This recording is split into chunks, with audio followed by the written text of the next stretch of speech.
voice. And with that, we say good morning and we welcome ourselves back to you. It is great to be here. First thing first, John Wolf, Nick Wright, Brandon Marshall. Our guy Kevin is off this morning. But Nick, what is there room on the throne for Joel Embiid? Come on, listen, Nick. It's a two-man race. I've been saying it's two-man race. I think Brandon's got the hottest take on this. That coming up later. It's great to be back. There you go. There you go. All right, well, we are going to stay in the NBA. Big game last night. Must-watch TV. Nets and Clippers. Brandon's going to say this could be a championship preview. Nick's going to say Brandon could be losing his mind. Nets without KD again last night. It didn't matter because James Harden, because Kyrie Irving, because they played a little defense. It was all too much for the Clippers. Nets win. With that, Nick, I got to ask, you starting to believe in this team at least a little bit? That's 6 straight wins for this Brooklyn team.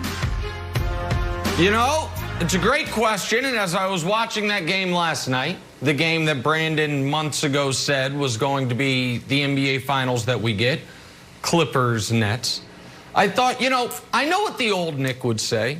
The old Nick would say it's a great win by the Nets. You know, all it took was Paul George not playing the final 3 minutes, DeAndre Jordan with the most absurd tip-in you've ever seen, and then maybe the single worst offensive foul call this decade in the NBA, and you eke out a win. That's what the old Nick would say. But the new Nick, the refreshed, rejuvenated after a week off Nick, what I want to say is this.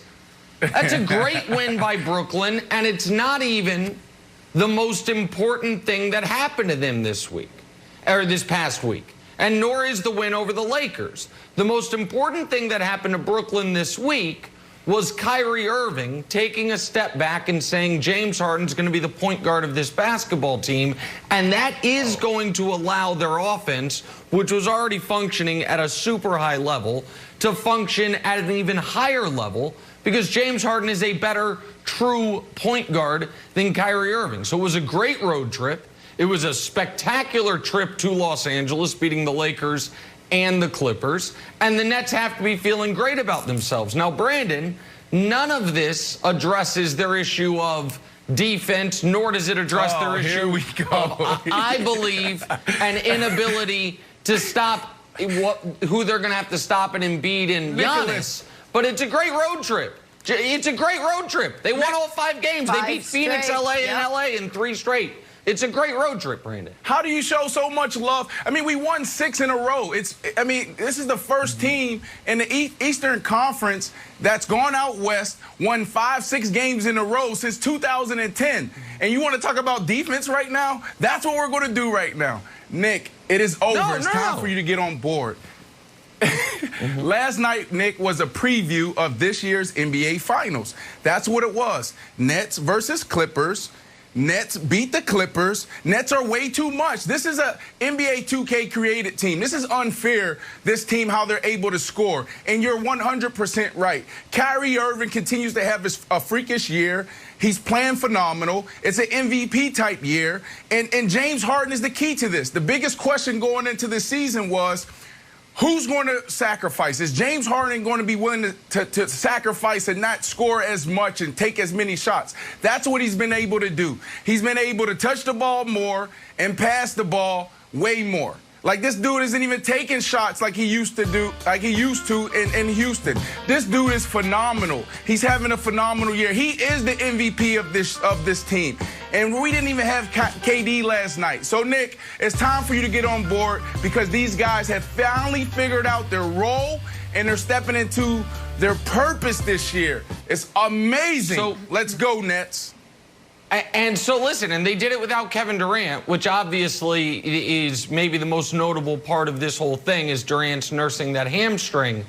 Here, if this is the NBA Finals, then the Nets absolutely can win the title.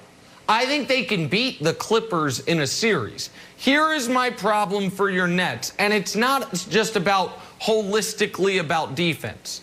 It's about what you have seen in this, the best part of this 6-game winning streak, beating the Warriors and the Kings, that doesn't matter all that much.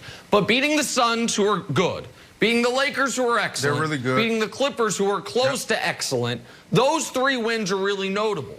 But those 3 teams when Anthony Davis isn't playing, all lack what I believe, Brandon, is the Nets' Achilles heel, which is an interior presence.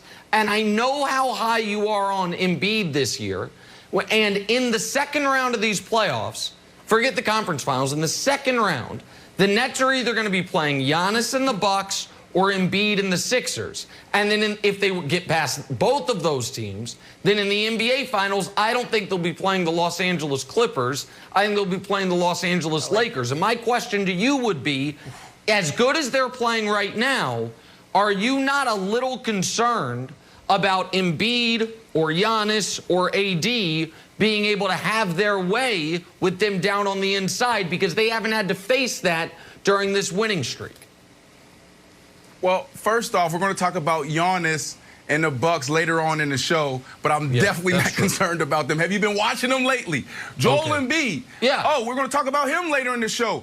Yeah, I'm a little concerned when it comes to the Philadelphia 76ers, but at the end of the day, this is what I look for. I look for a team that has three potential scores, two at least. Because if you have three, then you're able to beat the Nets. But if you have two and one have an off night, like the Lakers, then you have no chance. Lakers have no AD, so they have no chance right now. AD's having a terrible year. Even when he's healthy, it's a down year for him.